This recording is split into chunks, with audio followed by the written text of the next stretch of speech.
Hello बच्चों, कैसे हैं आप लोग।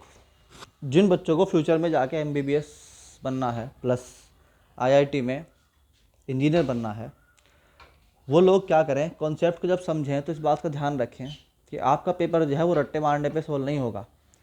आपका पेपर सोल्व होगा लॉजिक्स को समझने पे। वो जानना चाहते हैं कि आपके लॉजिक्स, आपके कंसेप्ट कितने क्लियर हैं। तो इसलिए मैं बोलता हूँ कि इस चैनल पे आपको जो पढ़ाया जाता है ना, वो पढ़ाता हूँ मैं अकॉर्डिंग टू लॉजिक्स कंसेप्ट, ताकि आपको क्वेश्चन करने में क्या हो, सीधे राइट का निशान। तो हमें आज समझना है कॉम्बिनेशन ऑफ कैपेसिटर्स। इसके लिए हम क्या करेंगे, सबसे पहले लेंगे पैरेलल। देखो पैरेलल क्या होता है और पैरेलल की नीड क्यों हुई, पहले समझो। पैरेलल की नीड तब होती है जब हमें कैपेसिटेंस या रेजिस्टेंस या किसी भी डिवाइस को, जब हमें कई सारी डिवाइस हों और सबको हमें सेम पोटेंशियल देना हो, तो हमें पैरेलल की रिक्वायरमेंट होती है। आई बात समझ में। तो सबसे पहले तो यहाँ पर पोटेंशियल क्या रखना होगा हमें, सेम। अगर पोटेंशियल सेम होगा तो कुछ तो डिस्ट्रीब्यूट भी होगा। क्या होगा बताऊंगा अभी। मान लीजिए एक वायर थी आपके पास, उसमें आपने 3 कैपेसिटर कनेक्ट कर दिए, C1, C2 एंड C3। क्या है बच्चों, C1, C2 और C3। तो ये C1, C2, C3 क्या हुए, 3 कैपेसिटर्स हुए जो आपने एक वायर से कनेक्ट कर दिए। और इधर से भी क्या करा, सामने वाली प्लेट्स को भी ऐसे ही कनेक्ट कर दिया। और फिर इस पूरे सिस्टम को ना आपने क्या करा, एक बैटरी से कनेक्ट कर दिया।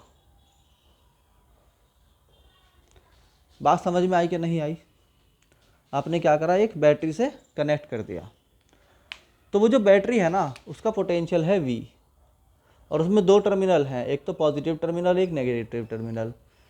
अब मेरी बात समझो, पॉजिटिव टर्मिनल का काम होता है इलेक्ट्रॉन को अपनी तरफ खींचना, और नेगेटिव टर्मिनल का काम होता है इलेक्ट्रॉन को देना। तो जो इलेक्ट्रॉन यहाँ आएंगे तो वो तीनों जगह फैल जाएंगे और वो यहाँ आ जाएंगे ऐसे प्लेट में। अब क्योंकि यहाँ से इलेक्ट्रॉन खींचे गए हैं तीनों प्लेट से, तो यहाँ पर तीनों जगह क्या आ जाएगा, पॉजिटिव साइन। ऐसे ऐसे ऐसे। आई बात समझ में। तो ऐसे प्लेट्स क्या हो गई, पॉजिटिव और नेगेटिव हो गई। तो ये क्या हुआ कि अगर मैं और साफ करके दिखाऊँ ना, थोड़ा सा चौड़ा करके, तो ऐसे ये प्लेट्स हैं आपकी। इसमें इधर क्या है, पॉजिटिव है, और इधर क्या है बच्चों, नेगेटिव लाइंस हैं, इधर नेगेटिव चार्जेस हैं। तो ऐसे हो गया। तो ये C1 था, ये C2 था, ये C3 था।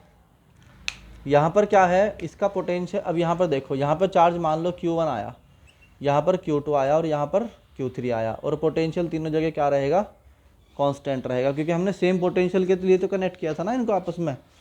तो अब ये बताओ कि जो चार्ज था Q, यहाँ से जो निकला था, वो 3 जगह चला गया। तो Q बराबर आ गया Q1 plus Q2 plus Q3, और Q बराबर क्या होता है, CV। तो ये तो हो गया C टोटल का सिस्टम का कैपेसिटेंस। ये हो गया C1V plus C2V plus C3V। तो यहाँ से V कॉमन लेके हम क्या कर देंगे, कैंसिल कर देंगे। तो C बराबर आ गया C1 plus C2 plus C3 and so on. अगर N है तो Cn तक। ये आपका आ गया पैरेलल कॉम्बिनेशन। ठीक है। उसके बाद हमें क्या करना है,